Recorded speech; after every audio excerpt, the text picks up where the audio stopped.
एक समय की बात है। ऊंची पर्वत श्रृंखलाओं और विशाल नदियों से विभूषित भूमि पर दो राज्य थे, डुमरागढ़ और मनोरथपुर।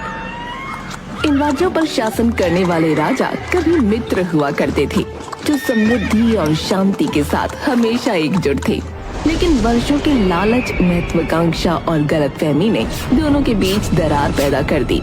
ये दरार देखते ही देखते एक भीषण और क्रूर दुश्मनी के रूप में बाहर आई। हालांकि दोनों राज्यों के राजा अपने आप में ही महारथी थे। डुमरागढ़ के राजा विवेक सिंह अच्छी रणनीति जानते थे और मनोरथपुर के राजा गौरव कुंवर अर्थशास्त्र का ज्ञान रखते थे। नदी के पास वाली खाड़ी पर कितने सैनिक मौजूद हैं हमारे?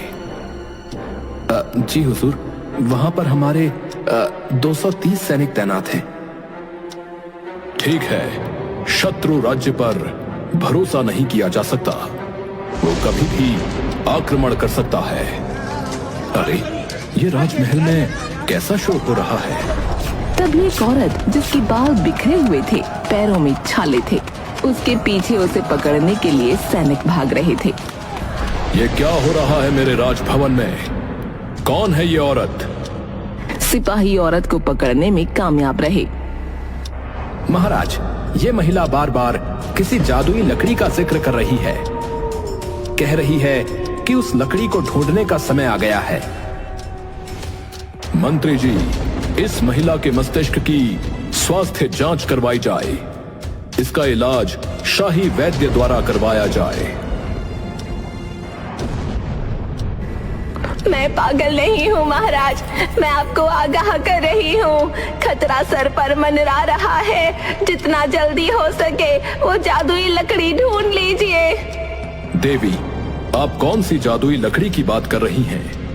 जादुई कुछ नहीं होता। मैंने कहा ढूंढो, सिर्फ वही कर सकती है तुम्हारी मदद। उसकी तलाश करो जो रास्ता जानता है लेकिन छाया में छुपा रहता है। तलाश करो, तलाश करो। सिपाही उस औरत को वहां से फौरन ले गए। अभी महल में जो भी हुआ उसके लिए मैं क्षमा चाहता हूँ। महाराज, राजभवन की सुरक्षा बढ़ानी होगी। कोई भी राजभवन में घुस आता है। कोई भी उस औरत की बात नहीं समझ पाया। एक दिन विवेक सिंह शाम को जब गलियारे में घूम रहे थे, तभी उन्हें एक कमरे के अंदर से ठंडी हवाओं का आभास हुआ। राजा को लगा कि शायद कोई खिड़की खुली रह गई। राजा जब कमरे में दाखिल हुए तो उन्होंने देखा सामने एक पुश्तैनी किताब रखी है। ऐसा लग रहा था कि मानो वो पुश्तैनी किताब राजा को अपनी ओर खींच रही है। ये पुस्तक? जब मेरे दादाजी वीर प्रताप उत्तर की तरफ बढ़ रहे थे, तब उन पर आक्रमण कर दिया गया था और उस आक्रमण में ये किताब भी नष्ट हो गई थी।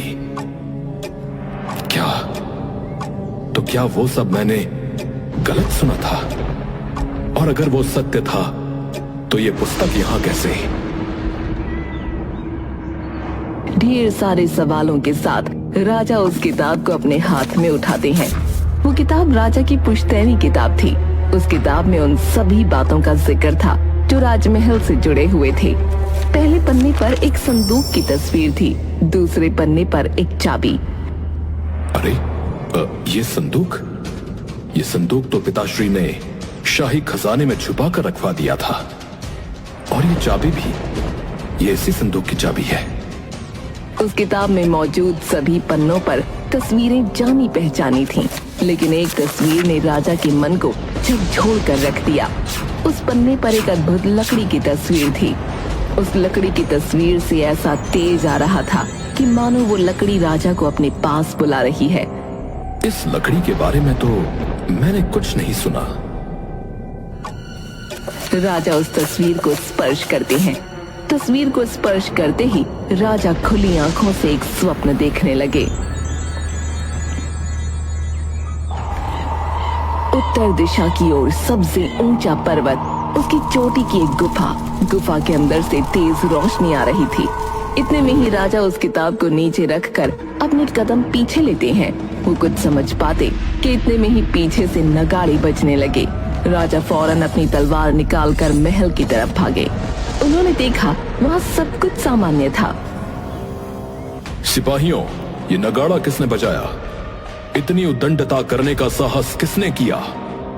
महाराज, नदी के पास वाली घाटी पर शत्रु ने आक्रमण कर दिया है महाराज। ना कोई संदेश, ना ही युद्ध का कोई पैगाम।